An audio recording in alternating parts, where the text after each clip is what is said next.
Welcome to Baltic World. I'm Charlene. I'm Crispin. This is our week in review. Baltic World is a premier channel to discuss important issues facing Northern, Central, and Eastern Europe. But before we begin, how are you, Crispin? I am great. Very happy with the end of the year. And it's kind of interesting in Australia and obviously in the United States and other parts of the world, if you ask someone, how are you? It's like a greeting and you can just sort of answer good, great, whatever. But that's not true in the Baltic. If you ask someone how they are, that's like a meaningful question. You actually want to know. So I heard that people answer that question normal. Is that true? I'm not sure. I'll just leave you a comment down below. Yeah, is there like a word that you use to kind of just say normal? Because that's what I heard the typical answer is. And whereas here it's definitely good, very good, not bad. But usually I usually say great. So yes, I'm good. We had a good Christmas and we had a hot Christmas. Come on. Oh my goodness, yeah. There's a bit of a heat wave. And I didn't have power like for a good few hours. Oh god. Yeah, so Charlene's roof has fallen in and now she has no electricity as well. Yes. Although it's repaired now, isn't it? Yeah, it's repaired now, but I think we were out of power at least 16 hours. So that was in 40 degrees plus Celsius. Yeah. How did your fridge go? Oh man. Okay, so I ran to my boyfriend Tim's house with the most expensive stuff. So we're talking like frozen prawns and all the other stuff because Christmas just happened and we stocked up. So yeah, that saved and everything else kind of goes. That's fine. I don't know. New year, new fresh food, I guess. We hit a milestone in our subscribers. Yes, thank you so much. So we're at 1,500. Yeah, at the time of this recording. So, yeah, great. Yeah. So, welcome to all the new viewers, all those who've just been lurking and finally subscribed. Really appreciate all the support. And I can't believe it's already been another year, right? Like, oh yeah, the growth has been really, really great. And I know like some people are being like, oh, you should have more viewers. It's underrated. Well, first of all, thank you for the compliments. But secondly, in terms of actual growth rates, like month on month, like it's growing really fast. We're very pleased with it. And also having this kind of organic audience really helps us control things. So when we've got people interacting with us, we can kind of respond to the comments within a week roughly. And it's really good to get to know the people that are with us on this journey. Yeah. Whereas if you just grow crazy, then you don't really have that direct connection. And the more people there are, the less time you have to engage with people. And that has given us an opportunity to kind of get to a sense of where the direction should be because we've gotten to know like individuals along the way. And we've got news on that front in terms of the individuals. We have plans for next year. Yes. So April, we are going to Europe. Yes. It's happening. Yes. Because the borders are opening. That's all I have to say with that. Better. They're better. We are ready. They promised us. Yeah. So it's going to be an exciting time. Obviously, we'll visit the Baltic and a few other countries.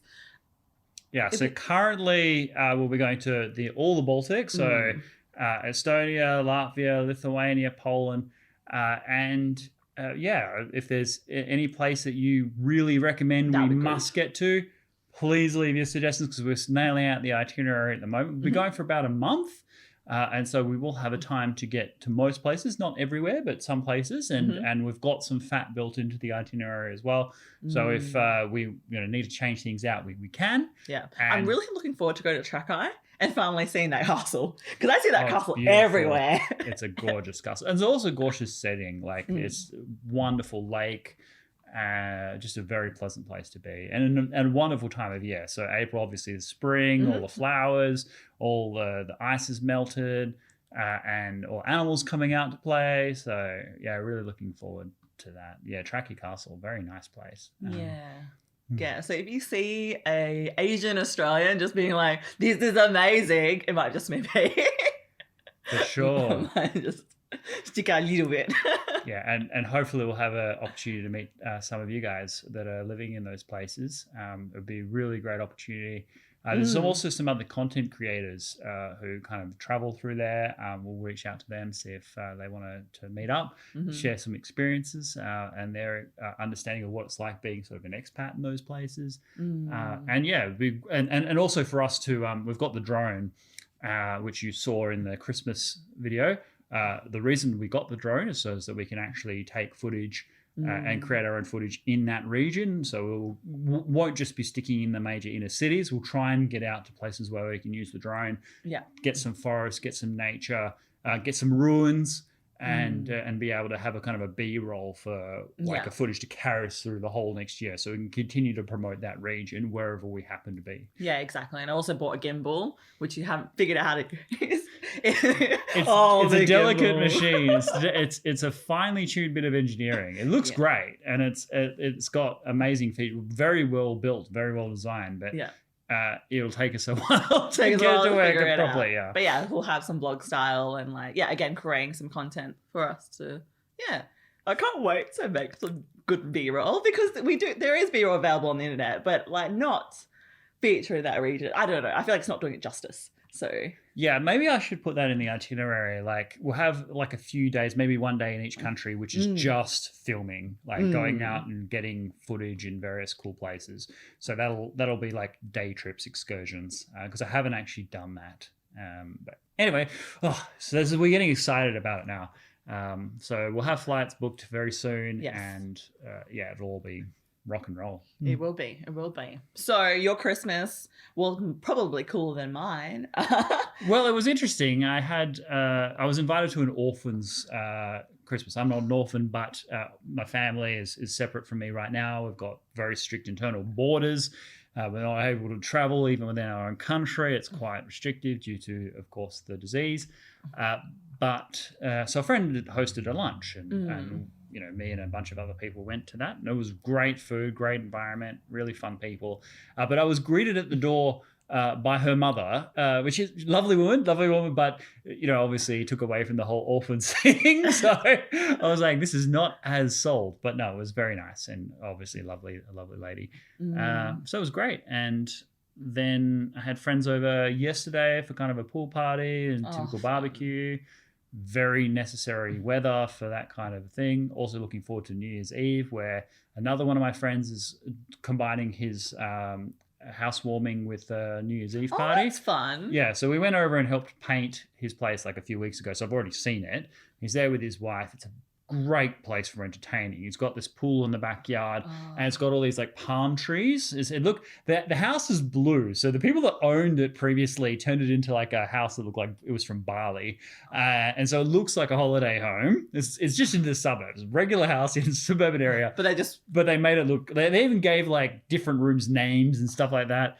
So they've been doing a lot of painting to make it look like a more normal family home. But it has in the backyard a very nice entertaining area with all these water features and everything. Cool. So looking forward to New Year's. Yeah. What about yourself? Good. I ate a lot of food. What did I do? Well, I took my boyfriend's sister on a treasure hunt around the house. Mm-hmm. So she just wanted money for a certain present. So I was like, okay, cool. But we're going to make her work for it. So we just put random clues around the house. And one of them, love her, one of them was the reason you are single as a clue. And she literally stood there and she was like, what? And I was just and I'm like, it's K to the pop. So she loves this K-pop idol. No idea who the person is. And so we found an album and legit, it's just his face. It's just this person's face over and over again at different angles. So we put that, the next clue in there. It was great.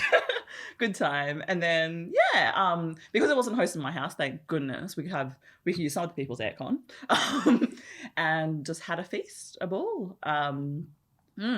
No, it was so solid. And for Christmas, I got a bubble tea cup, which I've always wanted. And this giant, bubble tea plushie, toy thing. It's amazing. I'm just what a great Christmas. And New Year's, I think, will be quiet for me. I think I'm kind of not a big New Year's person. I think after 2020, I had 2 drinks in my hand. I'm woo, a new decade. And then, obviously, I'm just maybe not this year. But yeah. Well, I will be. Yeah, you will be. You'll have the fancy Bali home. So we'll see. Definitely drinking. Yeah. No. It was good. also, we've just recorded our second book review, and we've really enjoyed it. We tried to tighten up the format from the first episode, so we go through kind of heading by heading the different issues, but a very great text, Between Shades of Grey by Ruta Sepetys. Thanks very much for the suggestion, Puzo. We obviously give you a shout out in the video. That'll be up in January. It's a January book review. We also should be, what have you thought about this year in terms of like biggest things, biggest moments of Baltic World for 2021? Well, the biggest moment was the fact that we got monetized. Yes, that's cool. Yeah, that's cool. Like hitting we haven't cashed any of the money. It's just sitting there. Yeah, it is just sitting there. Well, but help on the trip. That's our trip money. But no, just hitting like 1,000 because YouTube, what you see like on the screen is such a small part of everything that goes around YouTube, right? And as friends and family that look at it, and there's so much people have opinions, and sometimes they have doubt. So the fact that we hit that milestone this year was huge for me because like gave me great confidence. Like, oh my gosh, like we have something.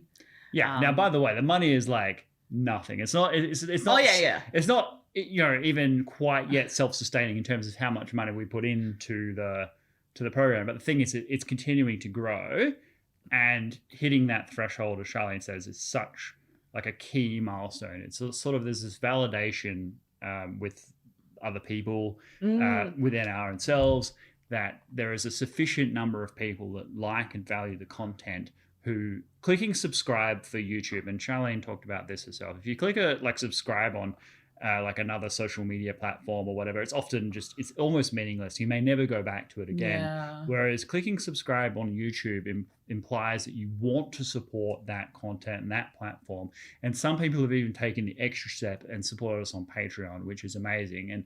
And we've already been discussing about how to reward that contribution. We will find a way to make it worthwhile for those people that are actually wanting to get behind us.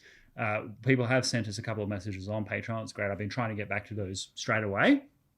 So if you do support us on Patreon, you can expect us to be responsive. But it's an enormous thing to have this community, and also the mission of the actual platform itself. Like, sorry, I just remembered, right?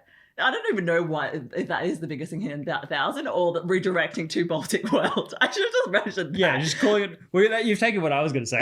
Like, I didn't even state the obvious. The fact that we launched Baltic World is huge. Yeah, so we were Dangerous Policy before that.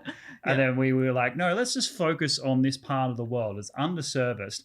But the weird thing was that within a month of rebranding to Baltic World, we're like, look, there's a lot happening in this part of the world. It's really important. Not enough people in the West, not enough English speaking is focused on this area. Well, within a month of that, you had the Belarusian border crisis. You had Russia threatening Ukraine. Yeah. You had the Chinese phones. Oh yeah, the spat between Lithuania and China over Taiwan. Exactly. Yeah. So all of this happened straight away. And so like Lithuania went from being this place we had to kind of explain where it was on the map to being something that was talked about in headlines all around the world. New York Times, Washington Post, all the big circulations, and Baltic World. Yeah. I know, I'm like, this is great. I think everything happens for a reason. I think I think it does. But yeah, what about you? I guess that's what it was, right? Yeah. I mean, I think the fact that what I would say is the biggest thing is more ephemeral, in a sense that it now feels like a real thing. So when we did Dangerous Policy, we were learning the ropes, we were doing recording, we were having all these mishaps and failures, and we still have errors along the way, of course. But Baltic World now feels like an emerging brand. Like, I have a vision for what like merchandise might look like, and what the themes and the segments will be, and the tightening up of the different kind of things that we do, whether it's like a history series or the news series or the book review series. There is an element that the representation of the Baltic can become a living, breathing thing. And one of the things I would like to do in the coming year, one of many things I'd like to do in the coming year, is to have more Baltic people on the show. Be able to have people, both expats from around the world who are from that region, but also people in those areas. And to have Baltic World become the go-to place that people go to for an international perspective of what's happening in that region.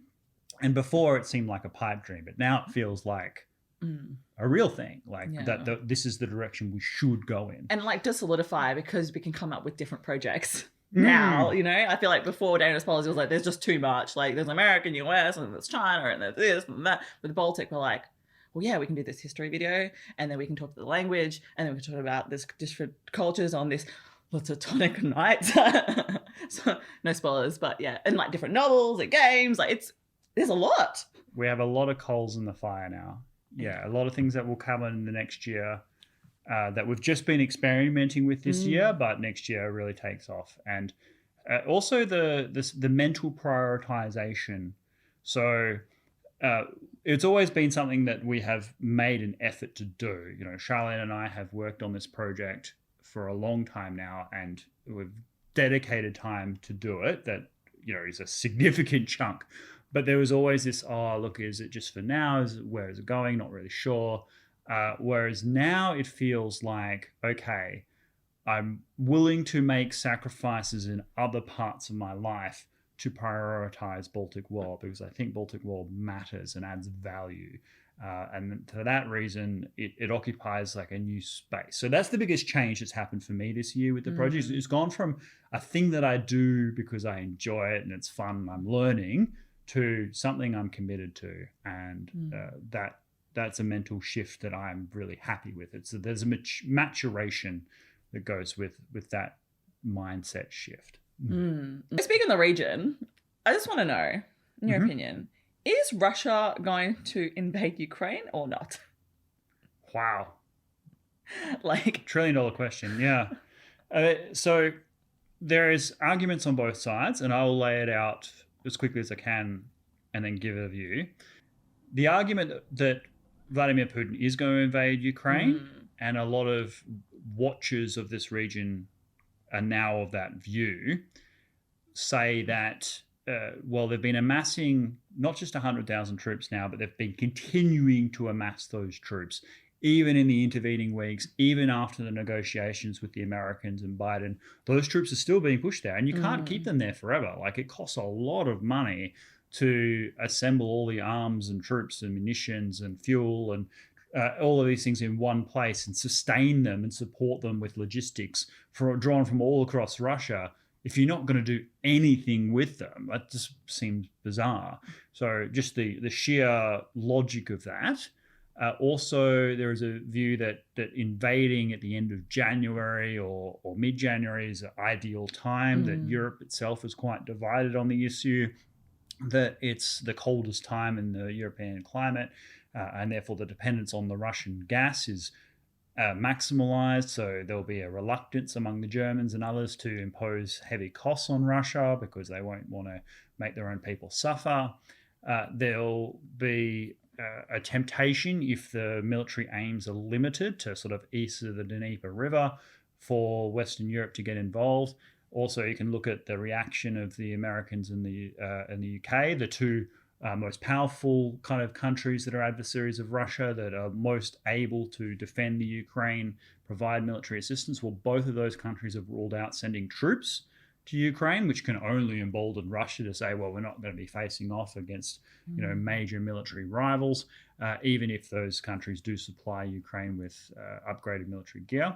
The Ukrainians themselves have entered a new phase. There's been a significant assembly of troops, training drills, acquisition of new anti-aircraft weapons. They're on a war footing. The Ukrainians have mobilized, and they themselves believe that they're going to be invaded soon.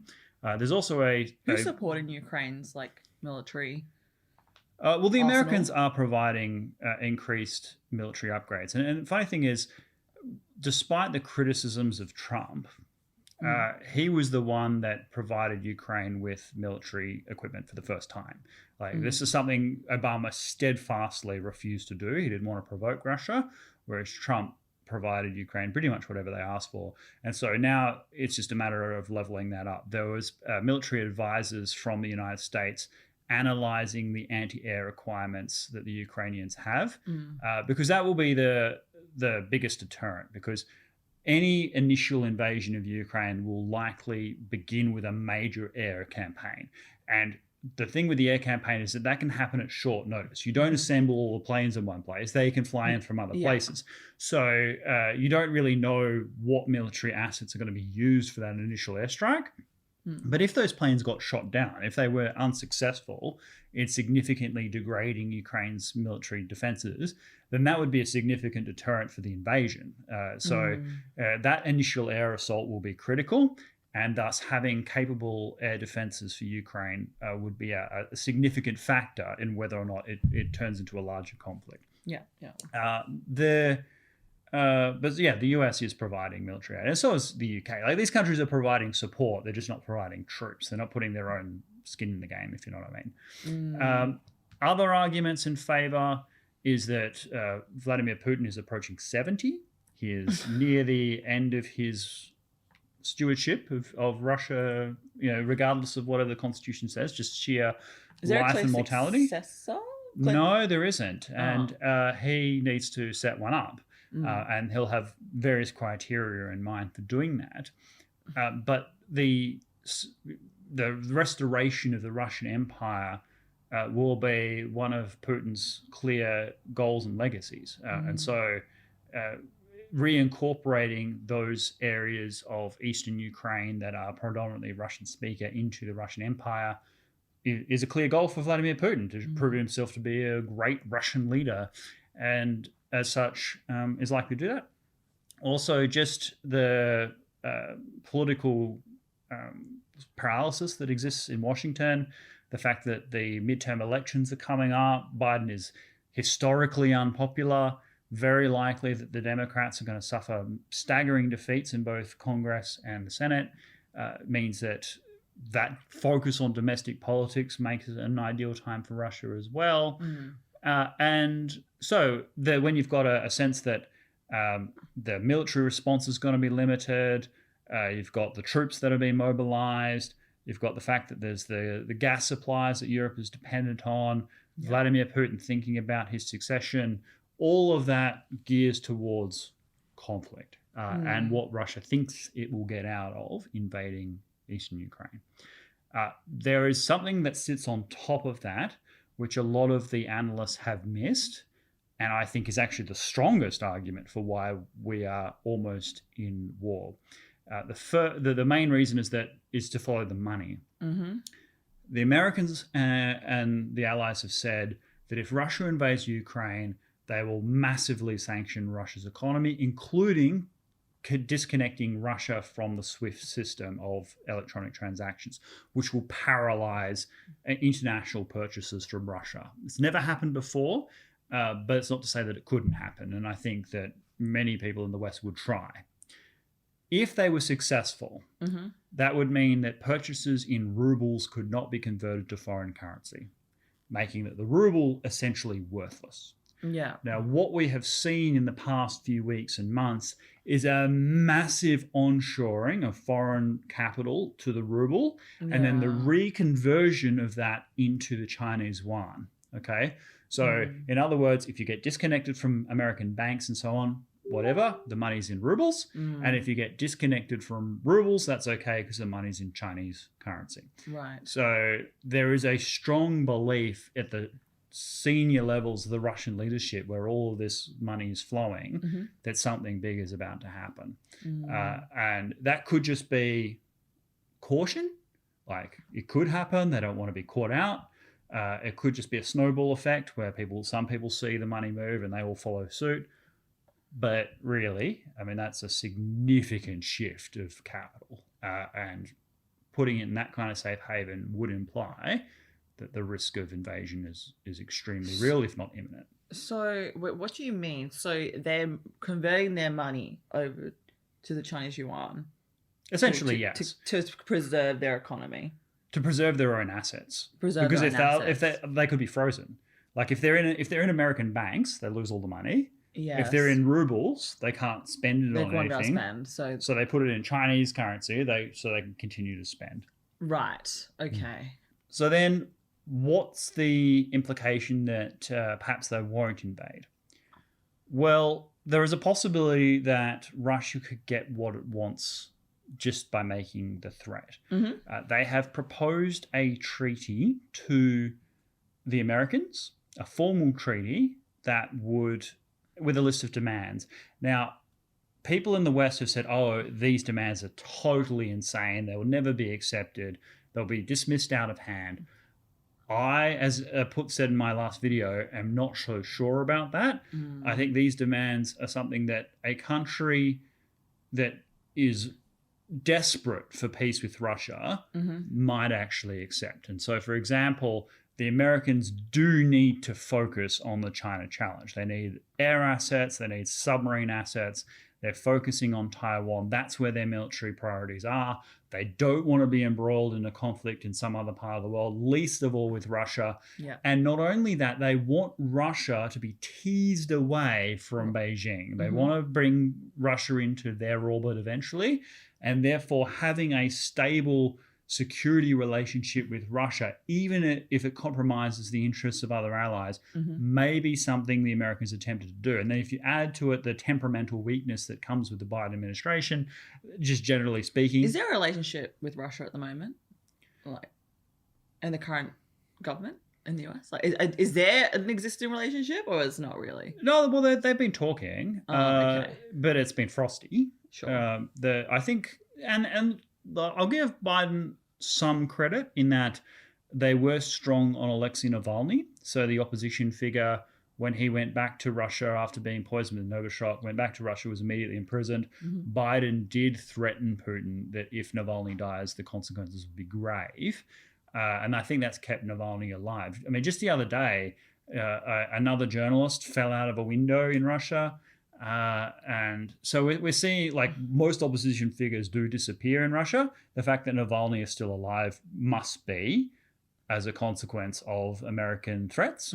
And I think that's, so Biden can show a backbone in his moments, but most of the time it's been pretty lackluster. And yes, they do have a relationship, but the demands are pretty serious. I mean, it's no former Soviet socialist republic that isn't already part of NATO can ever join. So that means Ukraine can never join NATO, Georgia can never join NATO, Belarus could ever join NATO. Not that there's much like excitement among Europeans for NATO enlargement right now anyway, but the fact that they would sign a legal document saying they could never expand is something that would be very unpalatable. But the biggest thing is that there'll be no offensive weapons of any kind in any of the Eastern European NATO countries. So the Baltic countries can never host American troops, can never have any military bases, not even joint operations. They can't even have ships in the Baltic Sea or the Black Sea. These proposals are beyond the pale, particularly when you've got a country like Russia, which is threatening the very existence of these countries on a perennial basis. The Americans have a responsibility under the NATO Charter to provide military aid. But the Americans under this administration will be very tempted to accede to these demands if it means that Ukraine won't be invaded. But other countries might, like, if they don't. Well, yeah, I mean, Poland, Lithuania, Latvia, Estonia would be apoplectic if that happened. And I would agree with their concerns until such time as Russia moves its own forces significantly away from the border and signs its own security arrangements with these countries, guaranteeing their territorial integrity backed by law, and explains why they should have more faith in that than they had when guaranteeing Ukraine's sovereignty in the Budapest conventions. Then the Americans should be doubling and redoubling their military deployments in Eastern Europe. But having said that, there is also the strategist in me that recognizes that America can't be everywhere and do everything. Sure. There has to be a greater burden sharing The European countries themselves need to spend a lot more on defense, particularly Germany and France. But it's great to see that Poland is doubling the size of its military. I think it recognizes the threat posed by American distraction focusing elsewhere. And thus, I wouldn't rule out this. And thus, if what would prevent Russia from invading Ukraine? If it gets everything it wants from the Americans. And then it won't invade Ukraine because it won't want to rock the boat, having just secured this landmark security agreement. Do you think there's a time bomb on this? Like it's going to happen more sooner than rather than later? Yeah, the Russians have said, look, negotiations must happen straight away. We must get a signature on these like immediately. This is faster than what the Americans can move because the Americans have to include allies and discuss things with its partners and deal with Congress. I think that definitely by the end of January, by the end of the first month of 2022, we will know whether an invasion is already underway, obviously, or if an invasion is imminent. I think by that stage, we will have hit the crisis point, and then either things will start to ease or they'll just be kicking off, early February. But I don't think it's going to stretch all the way into March. First of all, because it costs too much to maintain the troops and continue to assemble them in where the troops are. Ukraine will have sufficiently upgraded its military defenses if it goes on for too long because the Americans are making this a priority. And finally, the dependence on gas will be reduced as the Western Europeans move into the summer months and therefore will feel less constricted in exploiting the sanctions regimes and imposing additional costs on Russia, being inventive with the punishments and being more behind the Americans. But look, I'm not going to sugarcoat it. There are people who I respect deeply in places like the UK who are very reluctant to provide any assistance to the Ukrainians because they're not part of NATO. And what does NATO mean if you're going to provide assistance to everybody? And why be a part of NATO if that's the case? Also, how many people in London are going to die for Kiev? These are harsh realities. It's not things that I like to say. And I think it is a bit short-sighted. Yeah, because if they take over Ukraine, then NATO's next. It's right there. That's right there. Yeah, exactly. It's not like Russia's ambitions cease once it's picked all the low-hanging fruit. That said, it is a tough ask to ask people to fight Russia, and people legitimately ask what's in it for them. And changed Russian attitude is unlikely. Let's say Russia invades Ukraine, is unsuccessful. Well, it's not like Russia's going to see the error of its ways and suddenly change its attitude. It is likely to try again in the future. So once we can, if you can secure a sound defense perimeter and make it stable, but certainly there will be some consequences for Russia if they do invade Ukraine. One of the big ones will be Finland and Sweden will join NATO formally. I'm confident that they would do that. Ukraine, the extent to which it survives, will seek NATO membership. Whether the other NATO countries will have the stomach for that is uncertain. But that will be they'll definitely move closer to the West than they already are. And Russia will be further isolated. But Russia may take a longer view. They might just say, look, eventually they accept it like they did with Crimea. And they'll move on and then we can start moving the goalposts a bit further. They'll just pick their political moment. Yeah. Okay, right. And how imminent is this China threat? Is it coming closer? Because I don't know. As I read in the media, I feel like there's a lot of internal domestic issues in China. But I might be reading biased news. I don't think it's going to happen in the next year or two. Okay, that's nice to know. It'll come to a head within about a decade. So it will happen in the course of our normal working lives and when we're still very much engaged in the world affairs. But the Taiwan issue isn't tomorrow.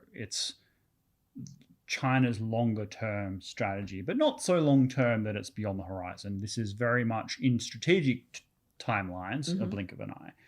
So between 5 and 10 years, that will come to a head. Once China has bedded down Hong Kong, dealt with some of its other internal issues, as you point to, it's got a lot of financial issues with the property sector right now.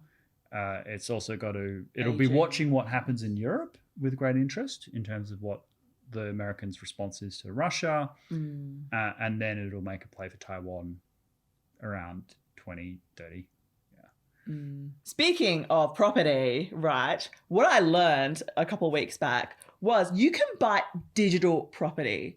I had no idea. So there's this whole new technology innovation that's coming out about the metaverse. Okay. And essentially, like, you wear a VR headset and there's just a digital space, like something like basically like the internet, but you're immersed in the internet, and you can buy property and sell property like normal. It's insane. It's kind of like a really real, like, Black Mirror episode. And Black Mirror episodes never end that well. But in saying that, it would maybe make housing more affordable. People will be able to live in smaller spaces because they have an environment that's more accommodating. You know, what's stopping us from being who we want to be like, we could visit Europe, basically, and not have to leave Australia. It would fix that border crisis. So what you're suggesting is that people wear their VR headsets, live in a small space, but because they've bought a digital property, they live in their own living rooms, but in a much bigger virtual world. Yeah, they're able to live a luxury life. I wouldn't know, like, the logistics of, you know, eating and drinking and stuff. But yeah, my friend just mentioned it. It's like, oh, it's insane. Like, there's all these things, and NFTs, no idea what that means. But all these digital things with crypto and everything, it's evolving so rapidly. But I also, as I was doing some digging, you know, people are commenting, like, this is too much of a Black Mirror episode. There are consequences. I'd rather live in, like, the real world, you know, and, like, because of all these sci-fi movies, do you think we're going to move with more caution, or we're just going to be like, screw it, because the governments can't catch up anyway with the social media giants, and when the metaverse comes out, there's no way that can be monitored.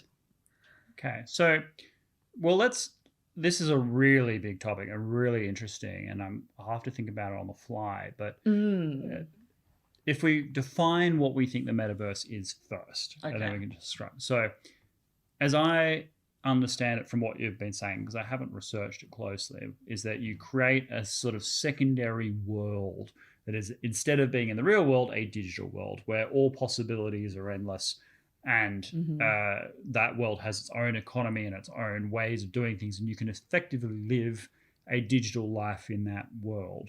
Yeah, so you have an avatar. Right. And you can be whatever you want to be. Okay.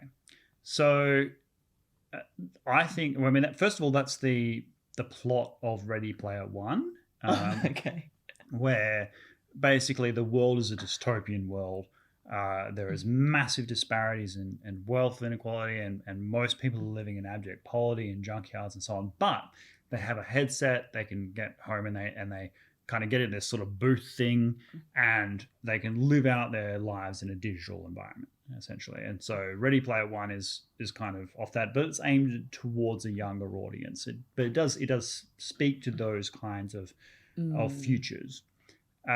Do I think that it is likely that as we progress, more and more people will live digital lives and spend most of their time in an artificial environment?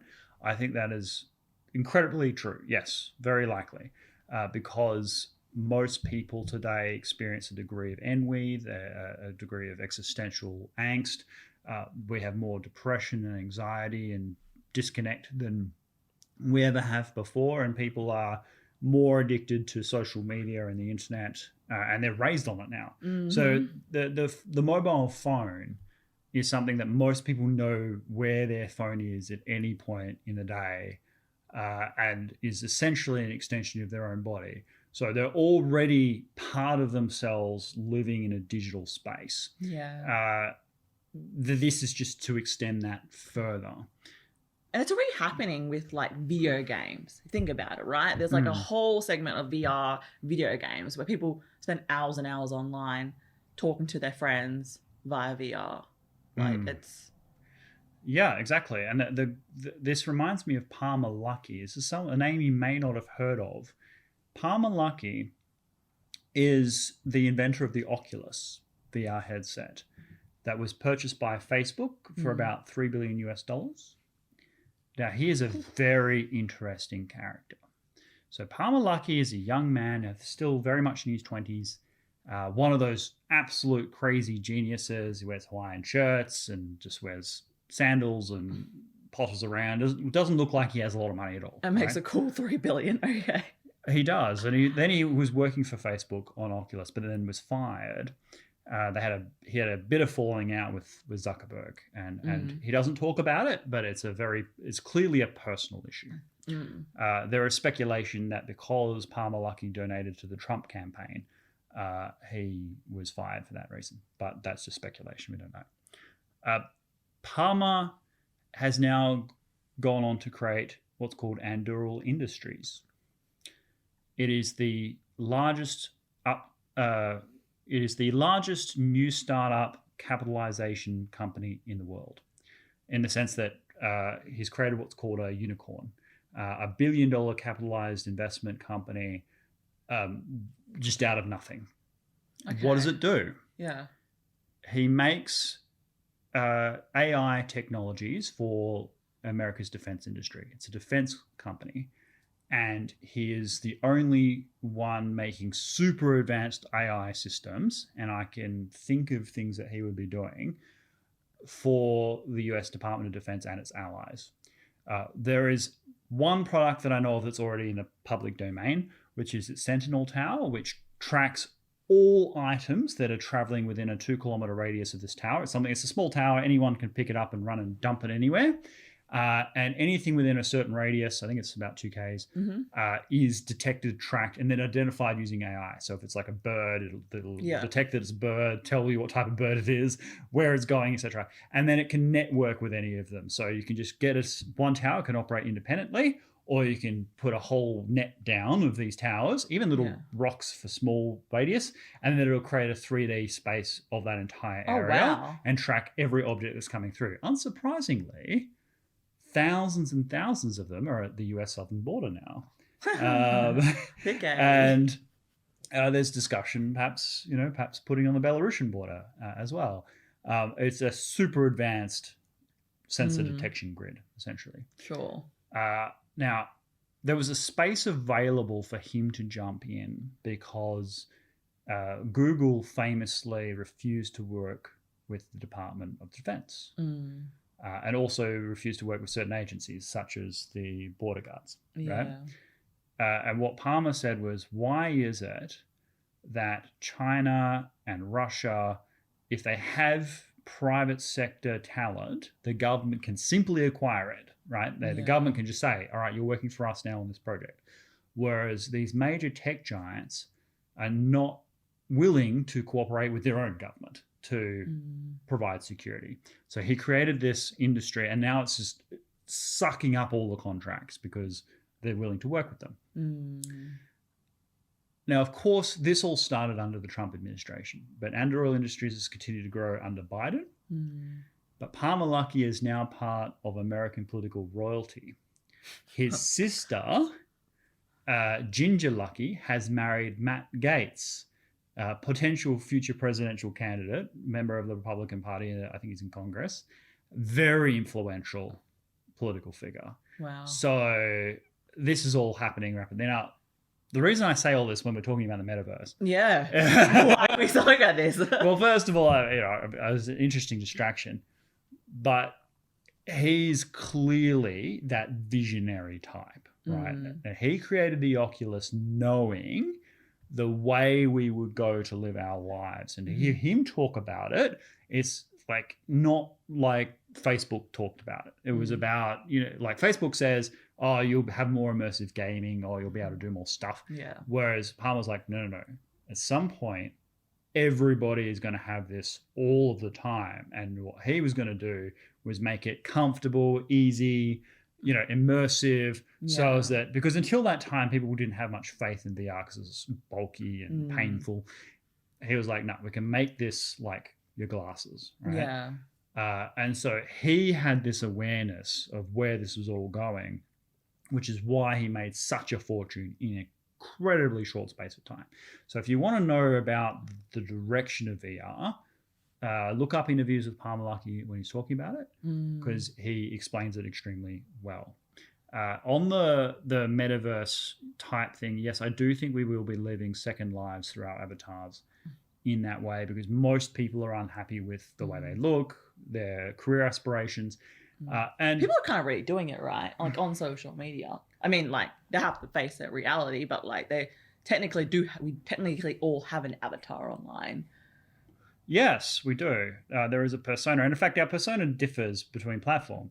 So Facebook is kind of the best of us. We all have a highlight reel of our lives. Everyone's pretty positive and happy. Family time. Yeah. Some people like spill their guts in depression, but most people are just, sharing positive snaps. But on Twitter, it's a cesspool. Like people are completely different on Twitter than they are on Facebook. Same people, completely different, right?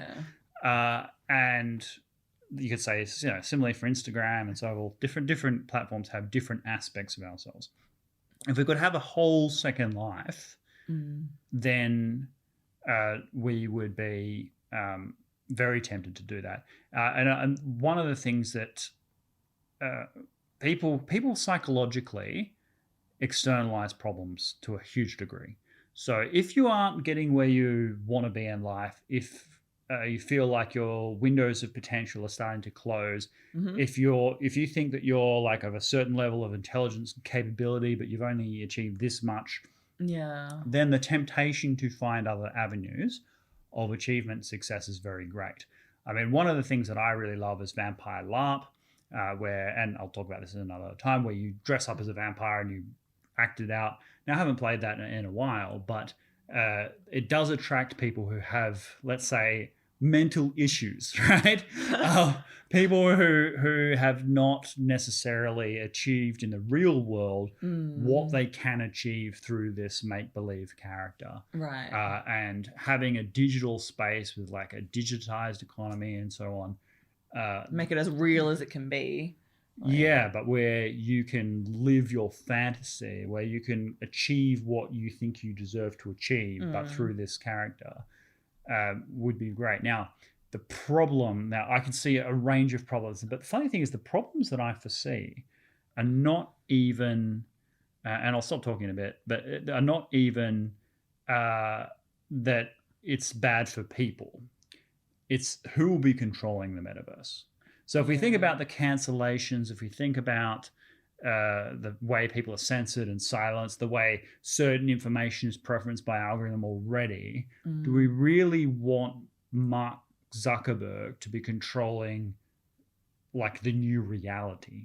Probably not. No, right? Probably not. I could see a real danger in if the metaverse becomes more important to most people than real life.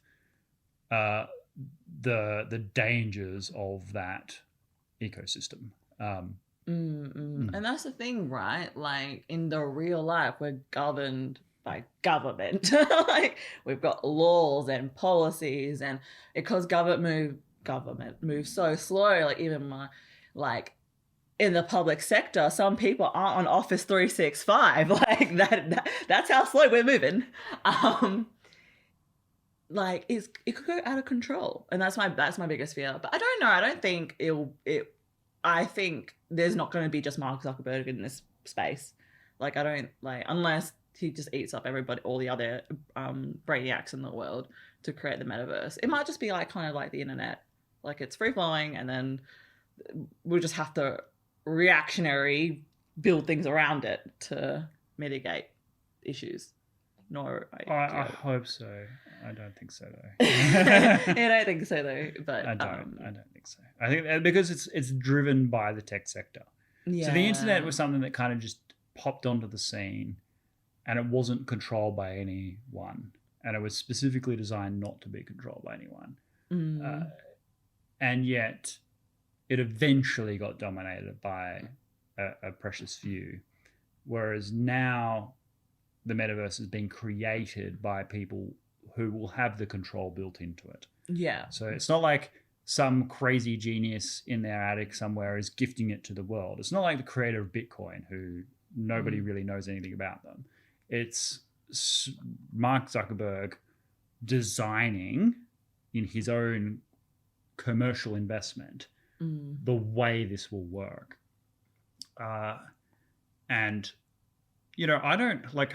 The thing is, like, you need to be able to invest in it, right? You have to have some sort of economy and everything around it. Like, it needs to be accessible to everyone for it to actually be feasible, for it to... Well, that's why I'll probably look into it early, because there'll be benefits to being an early adopter.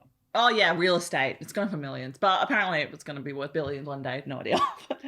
Probably will be. Yeah. And, like, I mean, imagine running a digital casino for their digital currency for whatever it is that you then sell for real currency. Like, yeah, there'll be benefits to the metaverse for sure if you get it in quick. Yeah, they're looking at, like, obviously developers and all that kind of stuff. But yeah, they said, like, there's gonna be new jobs like fashion designing, everything like that, because people need to look certain ways, and it'll be very, very interesting. But you know what this reminds me of? It reminds me of that Terminator movie where, like, you know, all these like technology around us, and then you've got like the rebels that are hiding in the shadows who do not want to be part of this.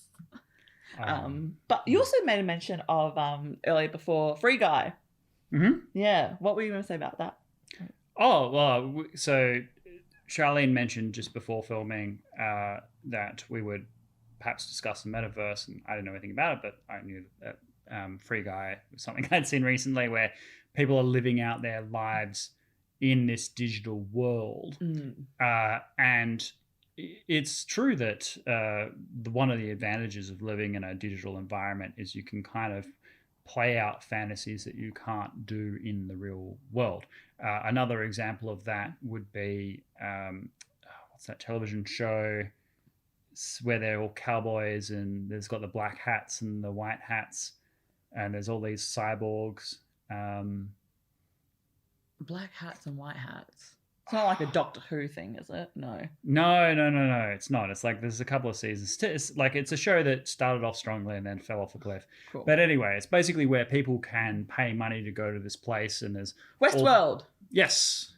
That's it is a great series that fell off the cliff. That's the one. So I think in the metaverse space, there'll be opportunity for people to be criminals, opportunity for people to be kind of violent and so on.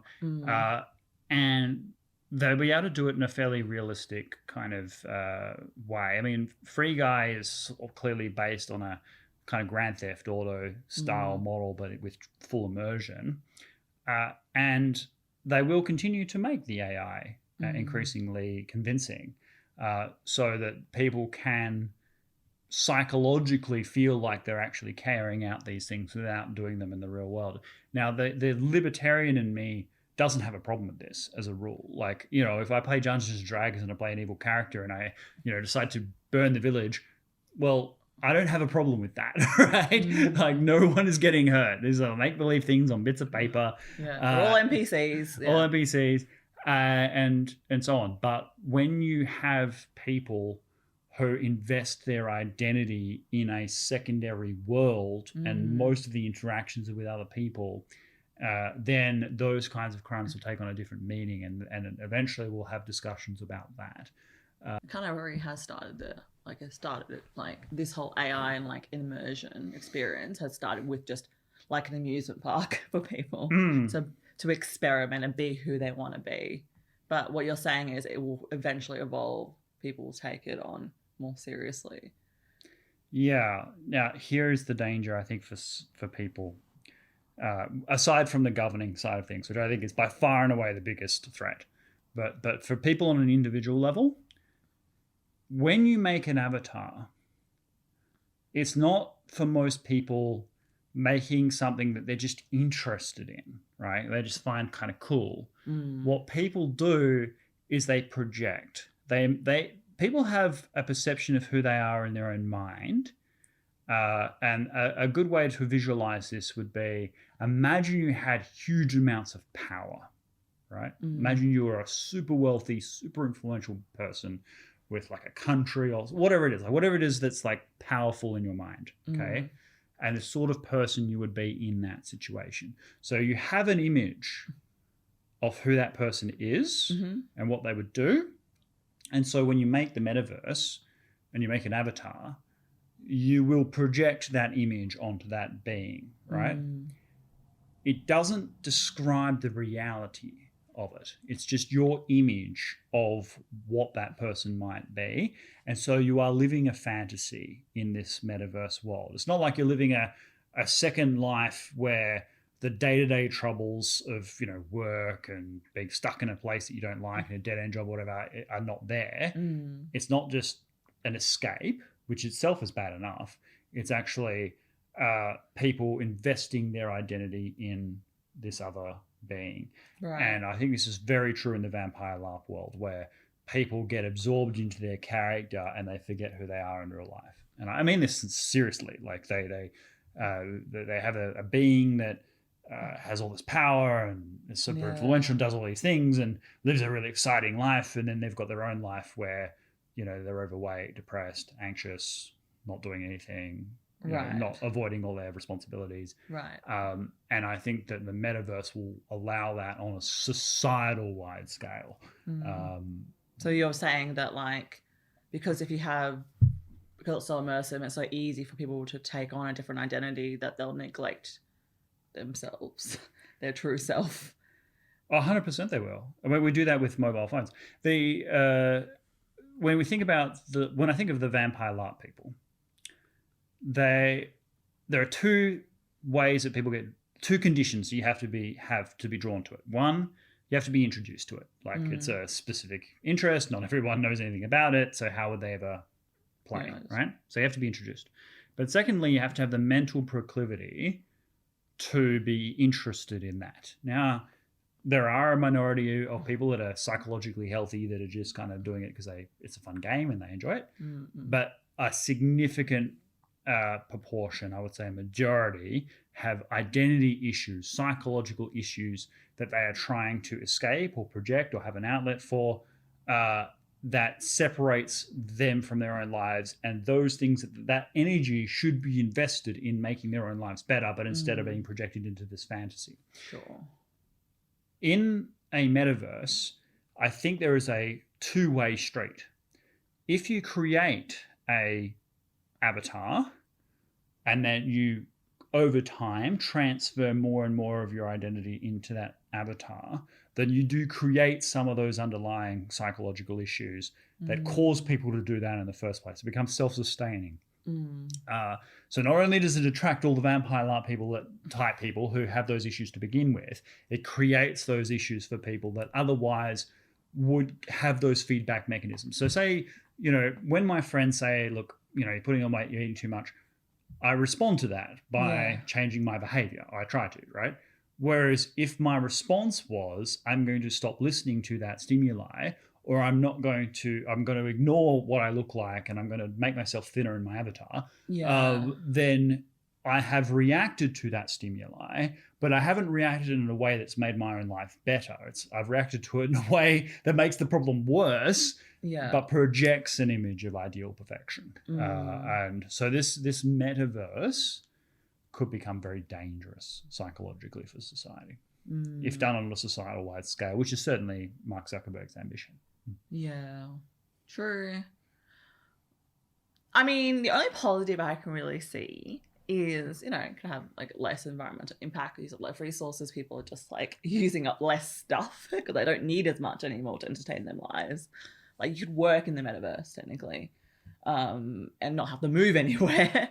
Wow, I feel like a Wall-E movie, but that kind of thing. No, that's a good point. No. And you can go on holidays and trips, and like, you know, if it's fully immersive, you could probably, exercise in the most exotic places. You could work in the beach. Like, that's kind of cool.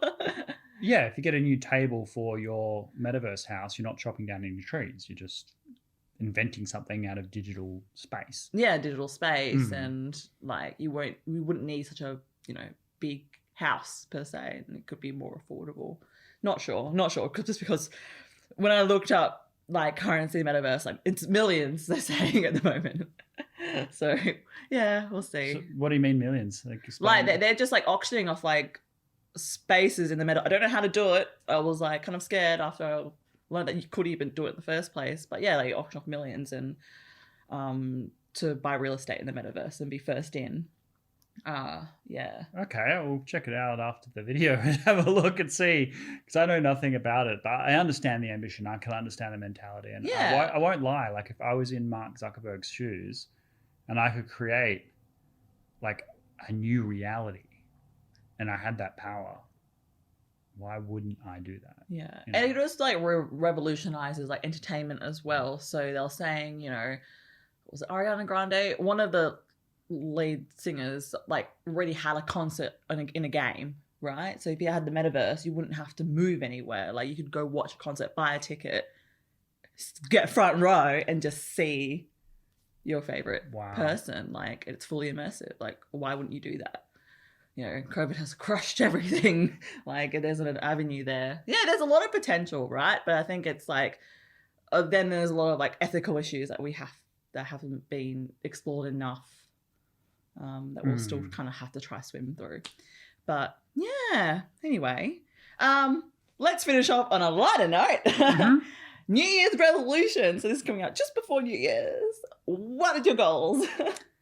Okay, so when I wait for the poker tables, it can be very boring on those long waits, and so there's gambling in the casinos everywhere. So my New Year's resolution is zero gambling outside of poker. I don't think it's a real issue, but I think definitely zero would be good, because I want to go on my Europe adventures, I want to go on my other adventures, and I don't want to be distracted financially in that respect. So focusing on poker and nothing else. There is a book I would like to write, which I would like to have pretty well advanced by the end of 2022. I won't discuss it here, but we will announce it later. And I think, obviously, have a successful Europe trip, perhaps a second trip as well if we have time. And what else? To live a freer life. At the moment, what do you mean? At the moment, we are heavily restricted in where we can go. We have a very, it's funny, we have a government that tells us that we're so free and we're so lucky, but there's so many things that I would do that I can't do. So I don't feel that way. And for Baltic World to have met all its metrics and goals that we have for it, I think that would be, and if those things happen, 2022, amazing year, key goals. So, and the weird thing is that those goals don't strike me as insurmountable. Like, they don't, like, you know, when you make Year's resolutions, be like, I'm never going to drink again. You know, it's glug glug glug. You things that by the 2nd of January you've already given up. Like, I don't feel like any of those goals are insurmountable. Like, you know, I don't have a great love of gambling, so it's not like I'm giving up a big part. Like, I have a great love of alcohol, so giving that up would be a huge thing. But gambling is something that I wouldn't do if I wasn't already there. Like, if I wasn't already waiting for the poker, then, you know, I wouldn't be gambling at all. So what else? That's it. What about you? That's a lot. No, it's not. It's like no board gambling. Yeah. Maybe if I'm on holidays or something, and it's like part of the adventure, but not in terms of like, not because I'm tired and sure. You know, book well advanced, Baltic World doing well, living a freer life. I think those are reasonable. No, for sure. My goals. So, one thing I've been more observant is minimalism. I want to be able to declutter my house. I want to be more independent. But in order to do that, I'm like anchored with all this stuff. So I'm really trying to be mindful of what I purchase and is it environmentally friendly and all those kind of things. So definitely like being able to, feeling more free to move around with less stuff. Second goal, definitely for the success of Baltic World, wherever that might look like. It's more like as long as we keep growing and keep progressing our skills and, and build the community, I think that's success in my eyes. So for basically Baltic World's not being the same place where it is now. So yeah, Europe trip. I'm excited. So I haven't traveled in so long and I'm itching to, scratching. I can't wait to scratch that itch to go overseas. So yeah, big goal. Another one would be random. I'm a gym instructor, so this is a random goal, but I want to take on more classes and teach more and be more creative. So I've taught certain classes at gym and it's always been the same thing. And now that I've built my skills, I kind of want to expand out myself. But that's just a personal goal. Some you writing a book, I kind of want to become a better teacher at the gym. Yeah, so I think that's it really. And what about you guys? What are your New Year's resolutions? Definitely let us know down below. Hopefully this will be up before the new year comes around. It will. So you'll have no excuse. You'll be able to put them out straight away and keep yourselves accountable. You can keep us accountable to ours as well. Mm-hmm. We have this video record now, so we can look back after 12 months and next year's kind of last weekend review. We'll do a review of how our previous year's goals have gone and compare it to what we pledged for the following year. I am pleased though you didn't make a weight goal, as weird as it sounds, because I feel like weight goals are so detrimental to anybody. I love the idea of being healthier and happier and all those kind of things, but I hate when people just put numbers like that. I don't know. Oh no, well I'm smashing that goal. So I don't know if you I made a weight video 6 months ago, and I mean I've become addicted to the rowing machine, addicted. Maybe I'm so addicted he made a video of himself doing a rowing machine. I was combining skill sets, but that video is not going to be published. That was just for me to yeah, no, it's a full-on MV, a music video. It's not a music video. I was listening to music as I was rowing, as any normal gym person would. Anyway. But so my fitness goals go there. I hope that by the end of January I'll be down to the body weight that I have in my mind. But it's not a New Year's resolution. I'm confident that journey is already on its way. Yeah, speaking of habits, that's kind of why I want to teach different gym classes, me or confident instructor, because I've got to do it too. Mm-hmm. So that means it's kind of snowball effect. If I ever teach more and be a better instructor, that means I've got to be fitter. So yeah, try to be a smart goal. Anyway, I think that's all the time we have for today. Yeah. Hopefully most of you have had a great 2021, or at least comparatively better than the previous year. My hope is it continues to get better for all of you in 2022, that you had a wonderful Christmas and that you have a safe and happy New Year. Mm-hmm. Please do enjoy New Year's Eve and go out there and celebrate. And we will as much as we're able. Mm-hmm. And yeah, no, for sure. Echo all that. Just please stay safe. Thank you so much for your support this entire year, and beyond. It's weird, right? Because we started this in the pandemic. And it's been so cool to have so many people join us on our journey, and as we're starting to open up Europe on our radar, it's just I'm excited for next year. That's all I can say. Anyway, so let's stay safe and ciao for now.